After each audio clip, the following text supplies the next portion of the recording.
സുവിശേഷം 27-ാം അധ്യായം 31-ാം വാക്യത്തിന്റെ പ്രാരംഭ ഭാഗം. മത്തായി എഴുതിയ സുവിശേഷം 27-ാം അധ്യായം 31-ാം വാക്യത്തിന്റെ പ്രാരംഭ ഭാഗം. അവനെ പരിഹസിച്ച് തീർന്നപ്പോൾ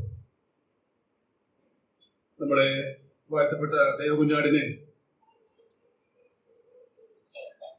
പടയാളികൾ പിടിച്ച് അവനെ തല്ലുന്നതും അവന് മർദ്ദിക്കുന്നതും ഒക്കെ നമുക്ക് വായിക്കാനായിട്ട് കഴിയുന്നു.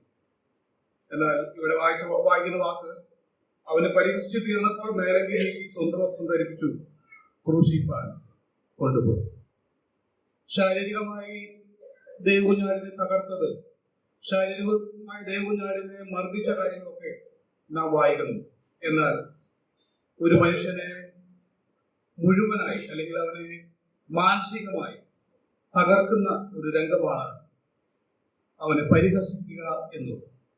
ഒരു മനുഷ്യൻ ശാരീരികമായി ബലഹീനനായാൽ അവൻ മാനസികമായി ആരോഗ്യമുള്ളവനാണെങ്കിൽ അവൻ ക്ഷീണിക്കുകയില്ല എന്നുള്ളത് നമുക്ക് മനസ്സിലാക്കാനായിട്ട് കഴിയുന്ന കാര്യമാണ്. എന്നാൽ നമ്മിവിടെ വായിക്കുന്നത് അവനെ പരിഹസിച്ച് തീർന്നപ്പോൾ. ഇനി എന്തെങ്കിലും ഒരു വാക്കുകൂടി ചേർത്ത് പറയാനായിട്ടില്ല. മാനസികമായി സമ്പൂർണമായി തകർന്നു പോയ ദൈവത്തിന്റെ ഏകജാതനായ നാം പ്രാരംഭത്തിൽ കേട്ടതുപോലെ അവനെ തകർത്ത് കളവാൻ യഹോവയ്ക്ക് ഇഷ്ടം തോന്നി എന്ന് നാം കേൾക്കുകയുണ്ടായി. ആ തകർച്ചയുടെ രംഗങ്ങളാണ് ആ കുഞ്ഞാടിനെ വെട്ടിയപ്പോൾ നമുക്ക് കാണാനായിട്ടിടയായത്. എന്നാൽ അവനെ മാനസികമായി തകർത്തപ്പോൾ നാം എബ്രായത്തിൽ വായിക്കുന്നത് കഷ്ടാനുഭവങ്ങളാൽ തികഞ്ഞു എന്നുള്ളതാണ്. പ്രിയമുള്ള ദൈവമക്കളെ, എന്തുകൊണ്ട് ദേവകുഞ്ഞാട് ഇപ്രകാരമായി തീർന്നു എന്ന് ചോദിച്ചാൽ നാം ആയിരുന്നു അതിന് ഉത്തരം. നമ്മെ പാപത്തിൽ നിന്ന് വീണ്ടെടുപ്പാൻ, നമ്മെ അകത്യത്തിൽ നിന്ന് വീണ്ടെടുപ്പാൻ ദൈവത്തിന്റെ ഏകജാതനായ പുത്രൻ തകർക്കപ്പെട്ട രംഗം നമുക്ക് കാണാനായിട്ട് കഴിയുന്നുണ്ട്. നാം 26-ാം അധ്യായത്തിലേക്ക് വരുമ്പോൾ അവനെ തകർക്കുന്ന വിധങ്ങൾ നമുക്ക് മാനസികമായി അവനെ തകർക്കുന്ന വിധങ്ങൾ നമുക്ക് വായിക്കാനായിട്ട് കഴിയുന്നുണ്ട്. അവനോട് പറയുന്ന വാക്കുകൾ, അവനെ തല്ലിയതാർ എന്ന് പ്രവചിക്ക എന്ന് പറയുന്നുണ്ട്. നിന്നെ മർദ്ദിക്കുന്നത് ആരാണെന്ന് നിനക്ക് പറയാനായിട്ട് കഴിയും, നീ ക്രിസ്തുവാണ്. പക്ഷേ നിനക്ക് കഴിയുന്നില്ല, കാരണം നീ ക്രിസ്തു അല്ല എന്ന് പറഞ്ഞ് അവനെ പരിഹസിക്കുന്നത് നമുക്ക് മനസ്സിലാക്കാനായിട്ട് കഴിയുന്നുണ്ട്. എല്ലാ നിലയിലും തകർക്കപ്പെട്ട ദൈവത്തിന്റെ ഏകജാതനായ പുത്രൻ, നാം ആ ക്രൂശിന്റെ മുകളിൽ കർത്താവിന്റെ ദൈവത്തിന്റെ ഏകജാതനായ പുത്രൻ കഷ്ടം അനുഭവിക്കുമ്പോൾ നാം ആയിരുന്നു അതിന് കാരണക്കാർ എന്ന് നമുക്ക് മനസ്സിലാക്കാനായിട്ട് കഴിയുന്നുണ്ട്.